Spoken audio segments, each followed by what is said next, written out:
I'm just giving you sort of world history 101. This is the kind of thing that I share with my students. So if I'm taking my freshman students through world history, we start with a certain time frame and we move forward. And my students walk in every year and I say, what does BC stand for? Well, it stands for before Christ.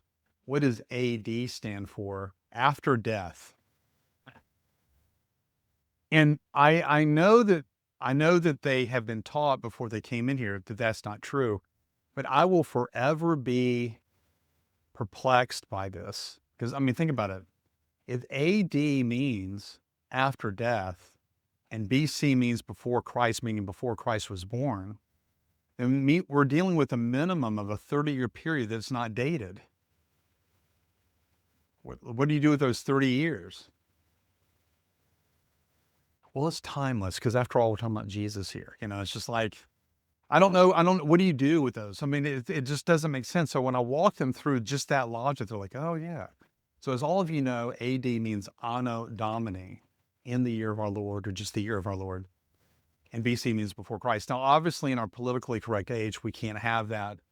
And so you'll often see scholarship appealing to BCE and CE. BCE means before the Common Era, and CE means the Common Era. But I've also heard people say before the Christian era, vis-a-vis the Christian era. So I'm like, well, but the funny thing is you can't get around the fact that Jesus is the center of history. Now, how did this come about? It came about because a monk in the 6th century AD named Dionysius. So Dionysius Exiguus, a monk in the 6th century AD, was living right at the end of the Roman Empire. The Roman Empire, we usually date its fall in the year 476. And the reason we date it then is the last emperor of the Western Roman Empire died that year, Romulus Augustulus.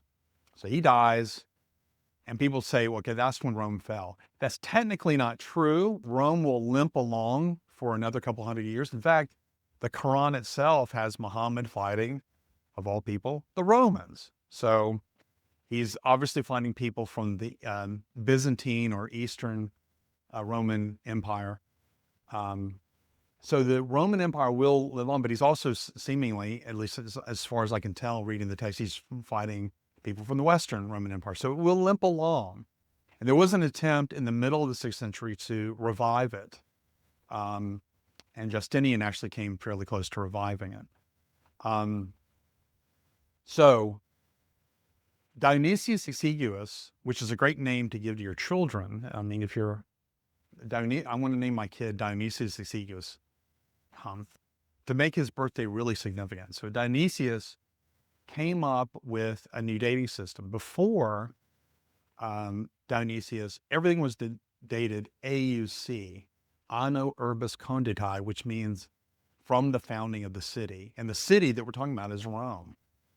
So Rome was founded around 753 BC.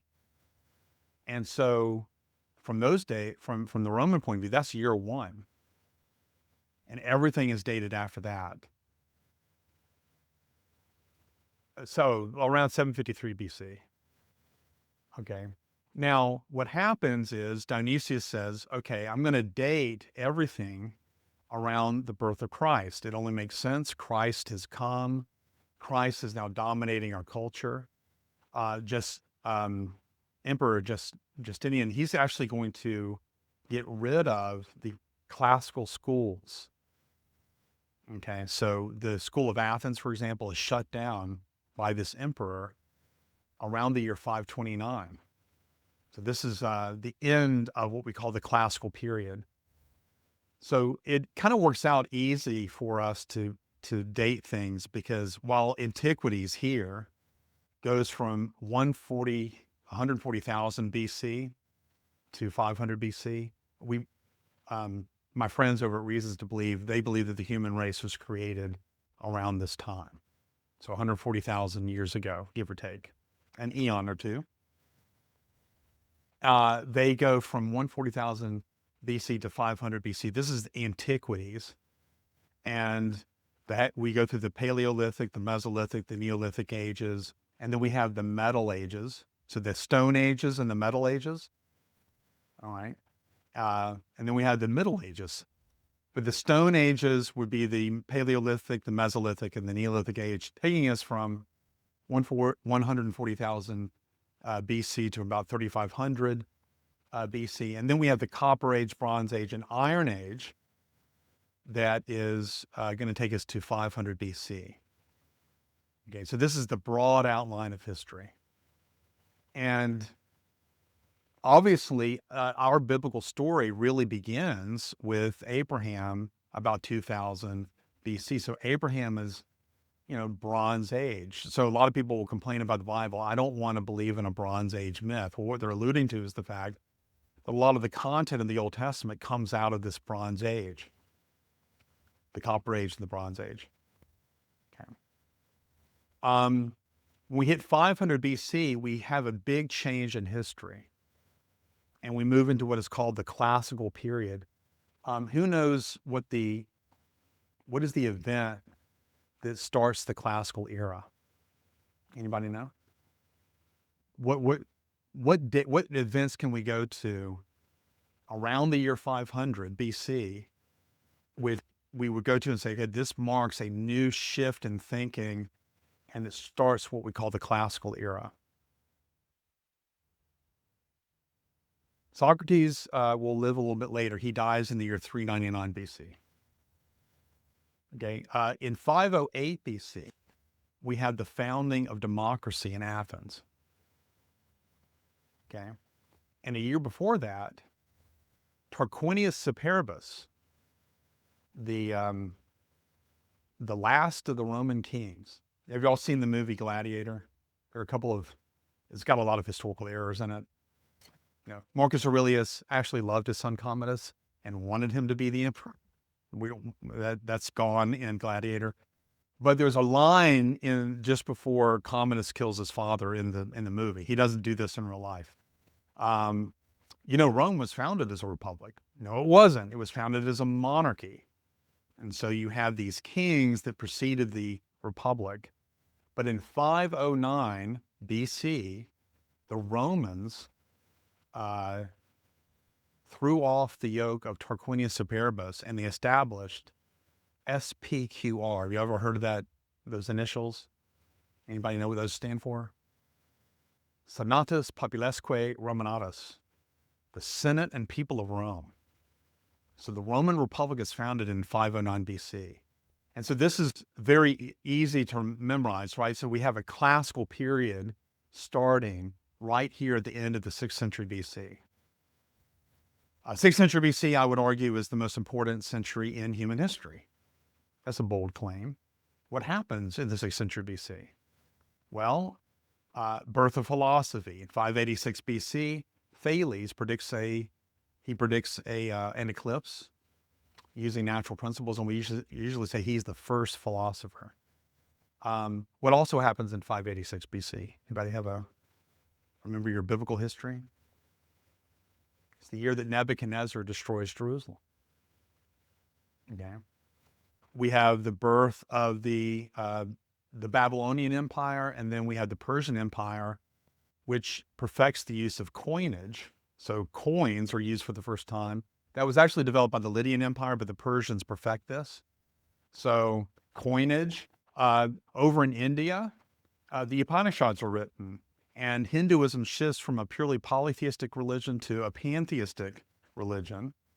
And so we had pantheism given religious expression in Hinduism for the first time in the 6th century BC. Buddha is born in the 6th century BC. So we have a lot of things going. Confucius is going to flourish in the 6th century BC.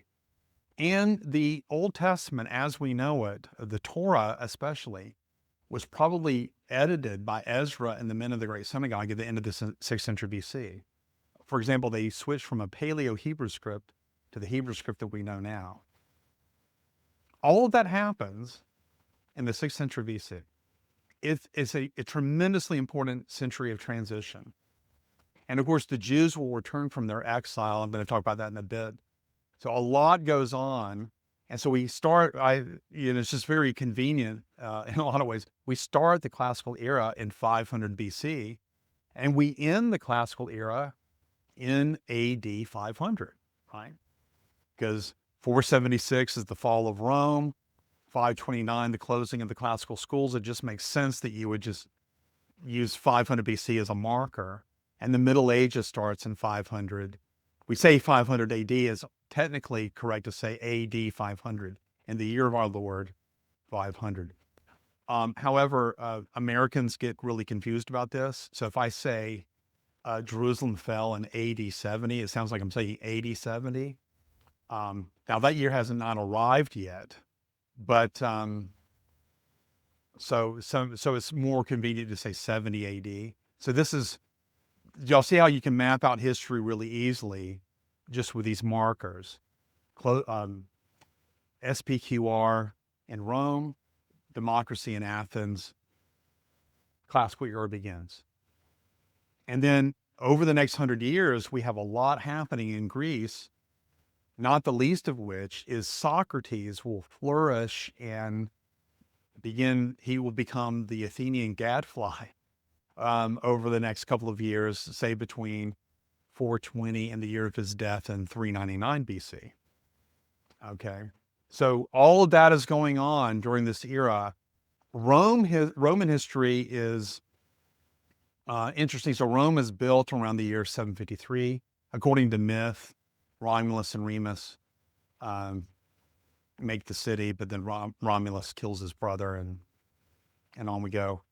Big points in Roman history. The 12 tables are put out in the city in the year 450. Now, what are the 12 tables? That was the major laws that govern Rome. And it was really important for the lower classes to have their laws written for all to see in the city square. Why is that important? Why is it important for all the people to know their laws written out for all to see? Well, obviously, if everyone knows the law, then they can follow it and they can hold their leaders accountable to those laws. So this idea that we have a written law that everybody is accountable for, at least in the pagan world, was implemented by the Romans first, at least in Western tradition.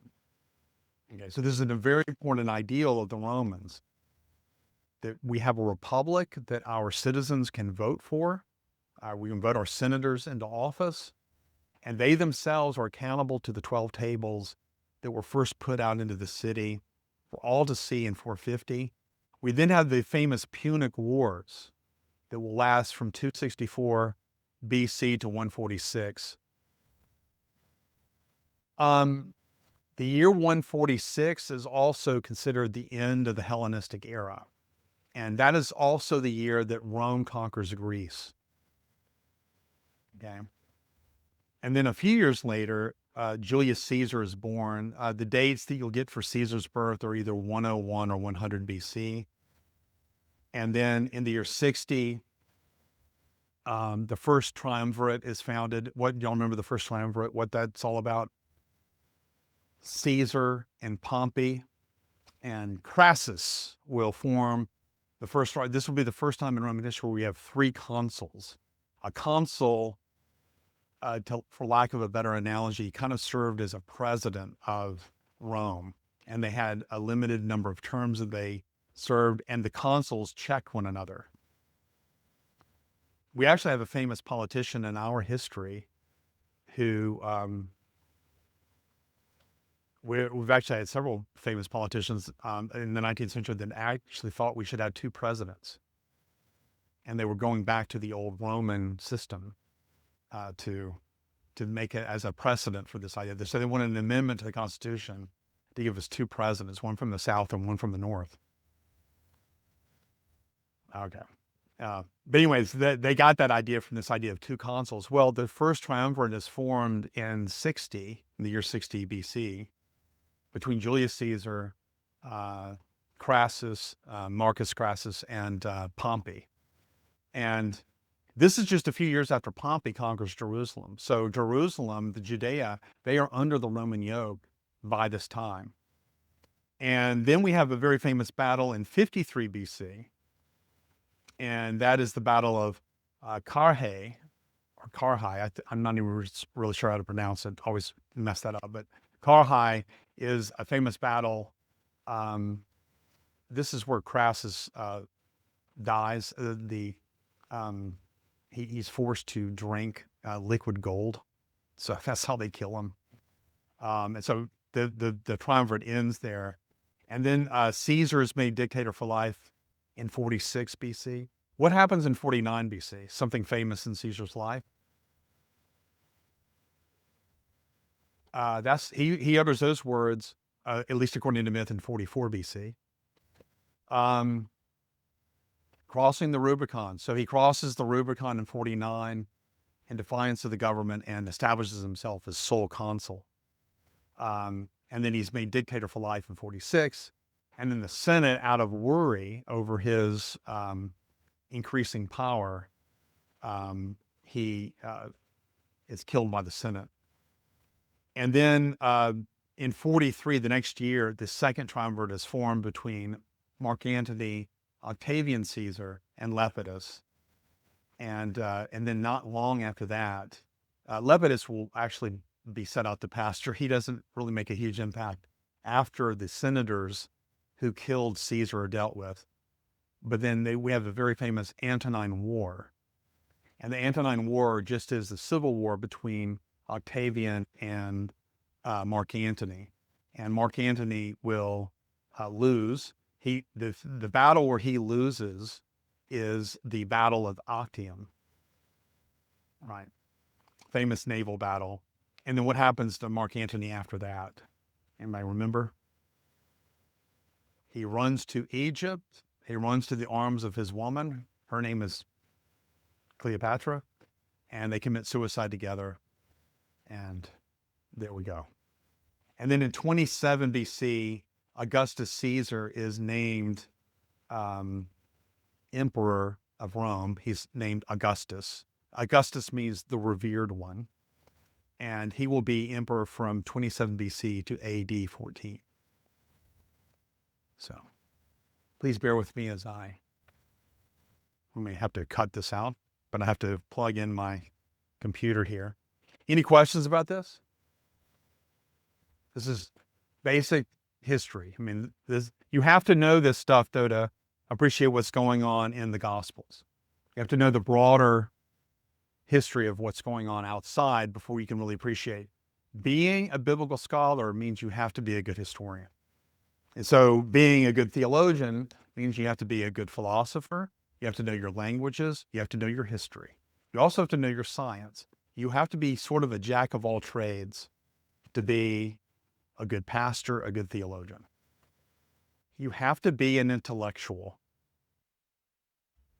Yeah, you have to read outside your domain, outside your field all the time. And you need to develop friendships. I mean, I have friendships with scientists, and when I have a science question, I call them, what's a good essay for me to read? I'm a layman in this area, so I need help there. I have friends that specialize in New Testament. I have friends that specialize in Old Testament. I will call them up and ask them questions. So my field that I'm most comfortable in is philosophy. So I spend a lot of my time there. I don't really call up friends all the time to ask them questions about that, but even there, I feel like I have to call up, learn, dialogue with, and all of that stuff. So again, theology has to be a communal effort because nobody can read all of this stuff at once. But you have to have a working knowledge of all of this stuff to understand what's going on in the Bible. Okay. Do you have to know all this stuff to be saved? No. Do you have to know all this stuff to understand the unobscured gospel? No. Do you have to understand all this stuff to know the Bible and theology? Yes. You have to do this. You have to roll up your sleeves and go to work, or else you're just not going to get it. And so many people just don't think that this is relevant. This is very relevant. When Luke tells us when Jesus' ministry began, who are these people? You know, most Christians probably can never tell you when Jesus ministered. Like, who was emperor of Rome during the time of Jesus' ministry? By the way, who was? Well, Jesus was born during Augustus, and then who succeeds Augustus? Anybody know? Huh? It's after Augustus. Julius Caesar dies in 44 BC, and then Augustus is emperor. And who succeeds Augustus as emperor of Rome? His name is Tiberius. Tiberius Caesar. And so he is the emperor during Jesus' ministry. Very good question. So Caesar is the family name of Julius Caesar. Julius Caesar's from the Julian clan, and he's called Caesar. Caesar becomes a title. So when a Roman emperor is called Caesar, that was just a synonym for Caesar. And that evolved. The actual way to pronounce that is, in Latin, all your C's are hard C's. So it's Kaiser. So you now know where the Germans got their title from. The Kaiser of Germany is the Emperor of Germany. So Wilhelm I and Wilhelm II of Germany, these were the two Kaisers of the Second Reich, the Second German Empire. What was the First Reich? Anybody know? The Holy Roman Empire. I was going to say. Run by the Habsburgs. And then there's another guy that came along. Who was a painter who started a Third Reich. So, when I was a kid, I was like, Dad, why did all Nazi Germany the Third Reich? You know, because that was just where were the other Reichs? What happened? I'm getting a sequel here, and I didn't understand what was going on. Yeah. So that's an overview of Roman history, and I'm really skimming over the top here, but I'm just giving you a kind of chronology. This is what's going on. So from 60 to AD 14 and beyond, that's our time frame. Okay. And here's the next thing I want you to see. This is the history of the Jews from the first deportation to the death of Herod. And so this is the background to Jewish history in particular. So in 606 BC, we have a first deportation. What does that mean? I did deport in short because I couldn't fit it all on timeline. But you know what I'm getting at. It's a deportation. 606 BC, this is when Nebuchadnezzar first basically has his major influence over the southern kingdom, Judah. And that first deportation would be the deportation whereby Daniel, how we doing? Okay. That first deportation is the deportation that Daniel was included in. So Daniel will go into exile. He will be moved to Babylon in 606 BC. And then a few years later, less than 10 years later, 597 BC, we have a second deportation. This was the one that Ezekiel was involved in. So during the Babylonian exile, you have Daniel in Babylon, you have Ezekiel in Babylon, but he's not in the royal court itself. He's ministering to the people of Israel or the people of Judah who are just out in the outskirts. They are not in the royal palace. They're just living their lives in exile under Babylonian rule. And then we have Jeremiah the prophet back in Jerusalem ministering to the Jews or the Judahites or the Hebrews who were still in Jerusalem. And then 586, sometimes you'll see the date 587 BC. Jerusalem is destroyed. Babylon is then conquered by the Persians in 539. And then Cyrus the Great of Persia will give a decree that allows the Jews to go back home. And at this time, the Jews are called Jews. So Jew is shorthand for Judahite. And then the Jews will rebuild their temple 70 years after it is destroyed in 516 BC. And then the full TaNaK is complete by the year 400. So near the end of the 6th century BC, the Torah that we know today is completed, and there are no additions or corrections or any redactions of any kind of the Torah after 500 BC. That's at least my theory. And then by 400, the entire TaNaK is complete. What is TaNaK? What does that refer to?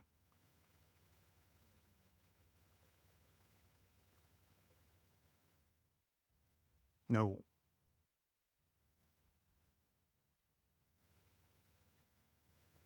It is the entire Old Testament. Okay, so this is an acronym. TA stands for Torah. NA stands for Nevi'im, and that's the Hebrew word for prophets. And then KH, that stands for Ketuvim, and that means, sometimes it's translated hagiographa. It just means sacred writings or just the writings. So this is a threefold division of the Hebrew Bible. Now, at this time, the order of the books were fairly set, except, the Torah was set, and then the prophets and the writings, they were interchangeable. So sometimes you would see canon collections where, say, Daniel was in the prophets, and sometimes it was in the writings. Like if you go get a Jewish Bible now, every single one of you should own a Jewish Old Testament. And if you get the cover, will say TaNaK. It's obviously not going to say Old Testament. And so you need to get an English translation of a Jewish Bible and just see the order whereby they put the canon. The order of books is different. So, for example, Chronicles is the last book in TaNaK. That's how the Jews arranged it. Daniel, as it is now, is in the writings section as well. Now, the question is, why do they do that?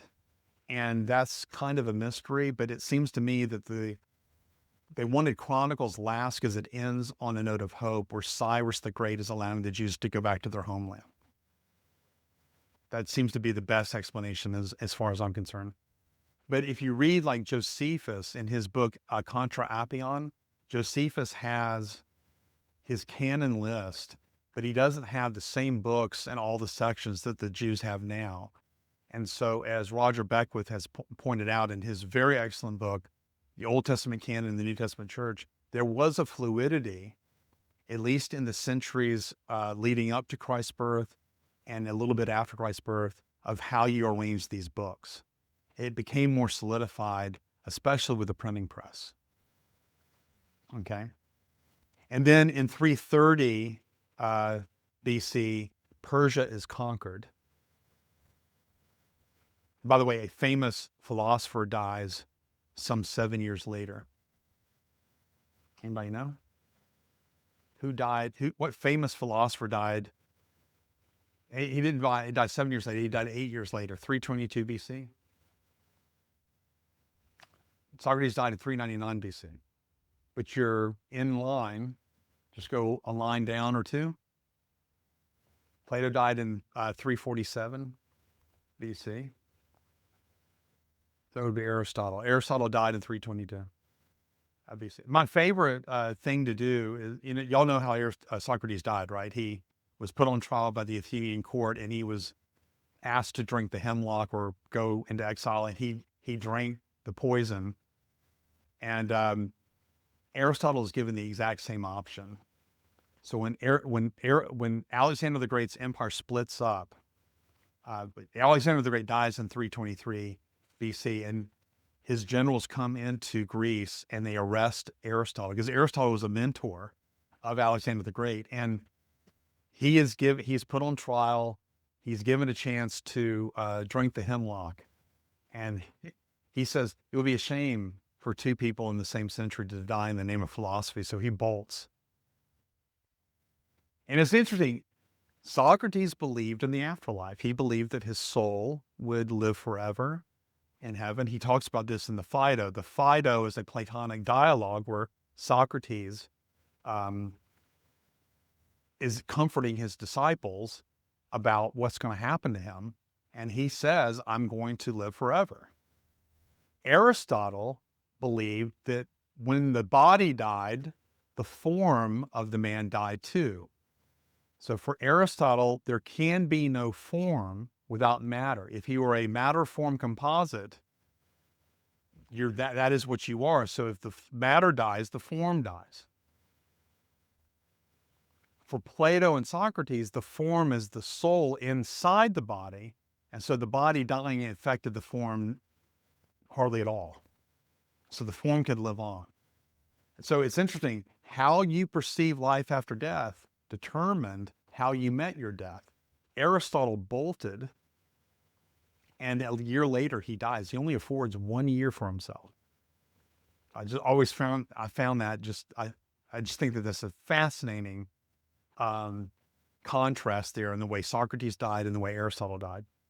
And then in 301 BC, we have the Battle of Ipsus. Y'all know the significance of this battle?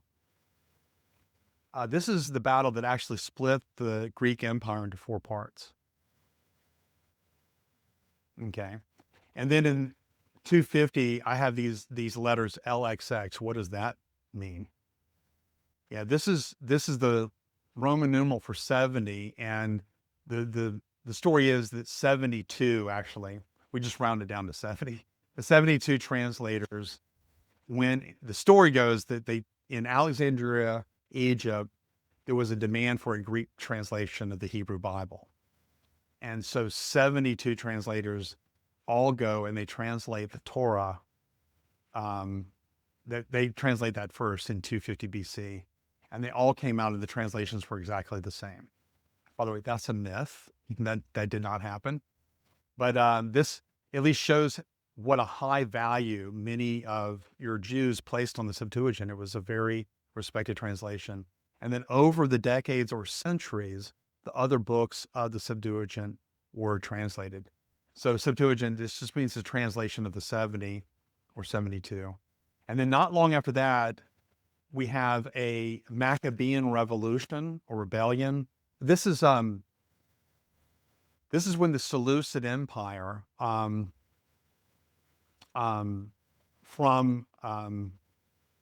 Egypt basically was ruling in Judea, and Antiochus Epiphanes, Antiochus IV, was the Greek emperor who was it's not from Egypt. The Ptolemies were in Egypt, the Seleucids were north, and the Seleucid Empire actually wrested Judea from the Ptolemies. And the Ptolemies and Seleucid empires are part of those 4 empires that broke off from each other at the Battle of Ipsus, right? And so the Seleucid Empire from the north ruled over Judea, and Antiochus IV, Antiochus Epiphanes, is this horrible, horrible man who's forcing the Jews to engage in Greek athletic events. Some of these men were so ashamed of their Jewishness that they wanted reverse circumcisions, which I'm not even sure how that works, but it doesn't sound fun. I can tell you that. As a guy, that just doesn't sound fun at all. I don't know what a reverse circumcision is, but it doesn't sound like a good time. And so this was actually, this was where we have the celebration of Hanukkah. And this is the one Jewish celebration that's not given to us in the Bible. The Feast of Purim is in Esther. All the rest are in the Torah. Hanukkah is found in the books of Maccabees. And the Maccabees were the family that engaged in guerrilla warfare against the Seleucids and threw off this Greek yoke and established a very small kingdom between 160 and 140. And then a Hasmonean dynasty was established in Judea from the year 142 to the year 63 BC. Okay. Now, what happens at that point? Well, a year later, Herod's father will be given the reins of power, and the Hasmonean dynasty is broken. Okay, so that's where we get into it. Now, but before we get into this, this should be somewhat familiar or vaguely familiar to you. This is all review. Hopefully I'm making sense. So, in 63 BC, Pompey conquers Jerusalem, and there is a lot of struggle between the Hasmoneans, and even the Herods are involved in this. In 47 BC, Antipater will finally become procurator over Judea, after a long struggle, and the Hasmoneans are fully broken. They're broken within a year, but again, it takes time for some of this stuff to get solidified. And then Herod will become king of the Jews in 40 BC, but he doesn't solidify his power until 37. So depending on who you're talking to, you're either going to have Herod becoming king of the Jews in 40 BC or Herod becoming king of the Jews in 37 BC. De jure, it's 40. De facto, it's 37. Then Herod has to appeal to Octavian to confirm his rule in the year 30. Why? Who was Herod's best friend that allowed him to attain such high heights of power in the year 40 BC? It was Mark Antony. So Mark Antony was his dear friend, and when he is conferred this power, he actually walks between Octavian and Mark Antony in the Senate. They present him with, they're at both sides. That is these two very powerful consuls pointing to him as our guy. We're naming him king of the Jews. Okay. But 10 years later, what has happened? What happens in the year 30 BC? Mark Antony dies.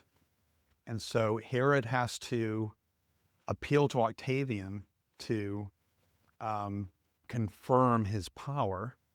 And so Octavian confirms his rule. And then the next year, Herod kills Mariamne. Who is Mariamne? That's one of his wives. And then a few years later, he will gain new lands, Samaria, Jericho, and Gaza, and so forth. Gaza has made the news lately, right? So Herod is controlling those lands. And then in 20 BC to 18 BC, he will begin renovating the temple. So the temple was rebuilt in 516, but Herod will actually so renovate the temple that it's sometimes called the Third Temple. And the temple that the Jews rebuilt under Zerubbabel, I mean, it was good, but it was nothing compared to Solomon's temple. So Herod's goal was to renovate the temple to make it reflect the glory of Solomon's original temple. And then Alexander and Aristobulus, they plan a coup against their father, Herod.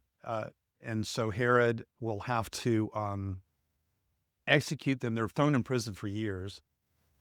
In the meantime, he will marry a woman named Cleopatra, obviously not the same Cleopatra as Mark Antony's Cleopatra. There's a famous war, the Nabatean War.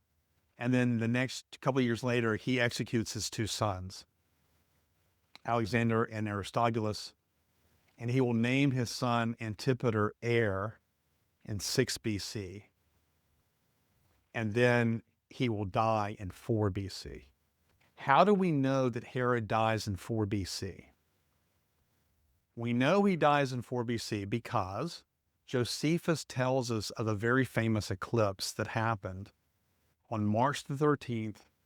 And we know through various sources that this happened in 4 BC. In fact, astronomy has confirmed this. So we know that there was a partial lunar eclipse that happened in March of 4 BC. So Herod dies after that eclipse. It's March 13th, 4 BC. And this creates a problem. When was Jesus born, before or after Herod died?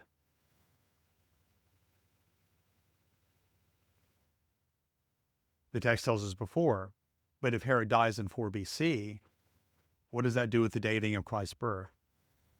Dionysius Exiguus said this. He said Jesus was born on December the 25th, 1 BC. 8 days later, we have January the 1st, AD 1. Not the number 81, but the year of our Lord 1. And so the year of our Lord 1 begins on January the 1st, 1, right? And then a year later, Jesus will turn 2 years old. And then a few days later, we have the year of our Lord 2. See how that works? The Romans did not have a concept of zero, so there's no such thing as zero. I ruined a lot of New Year's Eves on December the 31st, 1999. It's a new millennium. No, it's not. The year 2000 is the last year of the previous millennium. It is not the first year of the new millennium. When does the new millennium begin? January the 1st, 2001. Okay. So y'all see how the dating works? The year 1 to 100 is first century. So if I give you the year 70, we're in the first century. If I give you the year 150, we're in the second century. So the 150 is actually one number behind what we call the century, right? Why is the 1900s, why are the 1900s called the 20th century? Because the 19th century ended in the year 1900, and the 20th century began on January the 1st, 1901. Okay? And so we are now in the 21st century, even though it's the 2000s, right? So a lot of this, there's no year zero, and this is why we have this phenomenon. Okay. Now, Dionysius did not have the writings of Josephus, and that's why he made this error. But when they finally got hold of Josephus' writings, they being various church leaders, they realized that there was a mistake here.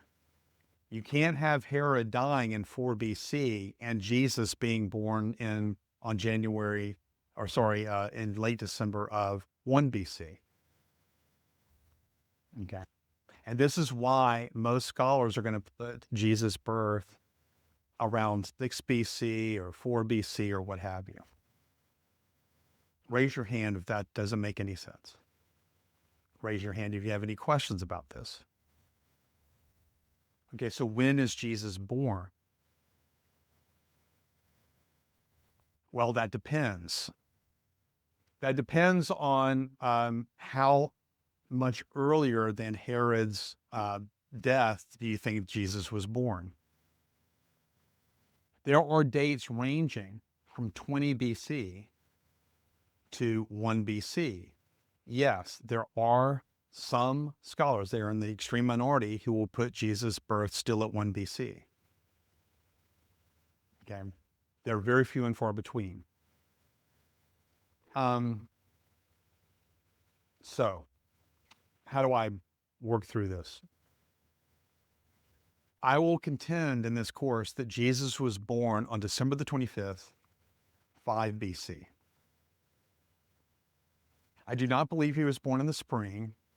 I do not buy the argument that the shepherds could not have been out looking at their fields at night during winter. In fact, the proximity of the shepherds to Bethlehem actually indicates that it probably was winter. Because if it was in the spring, they'd probably be out in the wilderness, maybe a day's journey. But in the wintertime, they're going to be close to a village so they can have shelter, they can get warm, they can get supplies and so forth. So them being in very close proximity to Bethlehem probably indicates a winter birth of our Lord. So that's the first thing that we have to settle. You'll recall, let's see, here that I put the announcement of John's conception or his birth, that is given to Zechariah, his father, on October the 3rd, 6 BC. How do I come up with that date?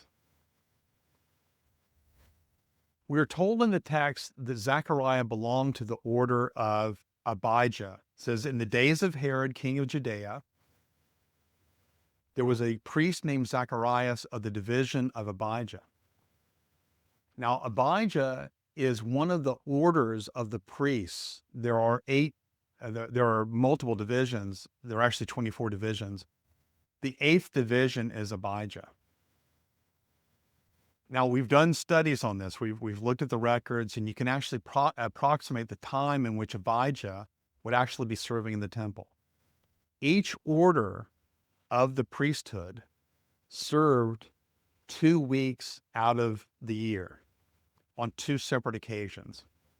So Abijah was serving in the temple, that order, that division of the Levitical priesthood, was serving in the temple in May of 6 BC. It was also serving in Tishri of 6 BC. Those would be the 2 times that year that it was serving in the temple. We're also told that there was a crowd of people praying. They were praying right outside the holiest of holies when Zechariah was in there getting his vision. He comes out. And that implies, it doesn't demand, but it strongly implies a festival of some type. And it turns out that the Feast of Tabernacles is being celebrated during that week. We know that the Feast of Tabernacles began on September 27th and ended on October the 4th. And we're also told that Zechariah is given a singular honor, which you only maybe once in a lifetime got this honor. You would be given the honor of going back and offering incense, offering sacrifice on this feast day. And the fact that you were doing it at all was an honor. And so when you put all that together, Tishri translates to October the 3rd. That would be the very first full day that the order of Abijah is ministering in the temple. And it happens to be the very last day, last full day of the Feast of Tabernacles. October the 4th is actually an extra feast day, mainly reserved for others. It's actually part of Tabernacles, but also an independent kind of thing. So October the 3rd is probably the date that Zechariah receives his vision. And we're told that Zechariah will serve out his time in his order. He becomes mute and probably deaf. How do we know he's deaf? Because we're told that people had to make sign language to him to communicate to him. So he loses his hearing and his voice from that point all the way until John is born. And Zechariah will therefore, it says he serves out his time in the order of Abijah, and then he goes home. Well, when would he have gone home? Well, October the 2nd, that's a Saturday. That's a Sabbath day. The order that preceded you served up until 12 o'clock in the afternoon. And then your order of Abijah, would have started at 12 o'clock on Saturday. And they would have served for 1 week all the way to the 9th. And then they would have left on Saturday, would have stopped their service. The only qualification is that early in the morning, the division would get together and they would draw lots to see who does what in the temple. And the order of Abijah, those people who drew lots that day would probably finish out their service on that Saturday. And of course they'd want to, because this is a singular honor. You get to do this one time in your life. And then the next morning, their successor, that order would draw lots, and they would do that for a week, and they would draw their last lot on Saturday, and then the new order would come in, and this is just how it went, okay? So the order of Abijah is going to serve from 12 o'clock, October the 2nd, 6 BC, all the way to October the 9th, 12 o'clock. And then at 12 p.m., they're done, except for those members of the order that serve out the rest of their time. I imagine that Zechariah, as an old man, is probably going to stay in Jerusalem for the rest of the day. He can't travel on the Sabbath, Saturday. So he's not going to travel anywhere until 6 o'clock or 7 o'clock at the earliest. And as an old man, he's probably not going to want to travel at night, right? So he probably slept in Jerusalem, finished out the Sabbath, and then the next Sunday morning, October the 10th, goes home. And there he makes love to his wife, and she gets pregnant. And so we know when John was conceived. He was conceived on October the 10th, 6 BC. Then we're told that 5.5 months later, or 6 months later, within the 6th month, the angel of the Lord, Gabriel, comes to Mary. And that's when he gives her annunciation. So the annunciation to Mary happens somewhere in the 6th month. So that could be anywhere between March the 10th and April the 10th. Interesting, isn't it? Because when do Catholics celebrate the Annunciation? We're actually coming up on the feast day. March the 25th is the date the Catholics celebrate the Annunciation. When do Greek Orthodox celebrate the Annunciation? April the 6th. Okay, this is very interesting to me. March the 25th is exactly 5.5 months after the Annunciation is given to Zechariah. So I would put the Annunciation to Mary on March the 25th, 5 BC. Is exactly 9 months later. December the 25th, 5 BC. So Jesus will be born December the 25th, 5 BC. And then on January the 6th, 4 BC, the wise men will come and visit Jesus. And then Herod will die in late March. I actually think I know the date of Herod's death. It's going to be March 22nd, 4 BC. We're told he dies exactly 5 days after he kills his son. So it's just fascinating how that all works. So I'm going to tell you that story later, but y'all see how I come up with these dates? And it's not really a secret. You can go on websites that tell you when this date happened in this year. So like what day of the week it fell on and all of that. And that's what I did. I just put all of this together and created a chronology. And so I was amazed as I was doing this, how an historical study of this really does give you the traditional dates for a lot of these events. There are exceptions. So for example, I believe it's October the 24th is usually the date that they give for John's conception. So June 24th is when John was born.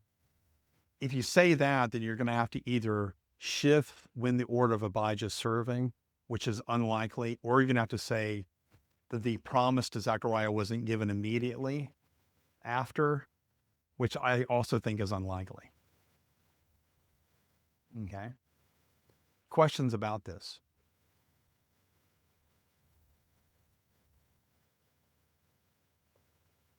Well, if there are no questions, I think this is a great time to end. I at least given you how we come up with these dates. We're going to talk about the birth or the birth of John the Baptist, the Annunciation to Mary tomorrow, and then we will be all ready for our test. So let us go ahead and pray.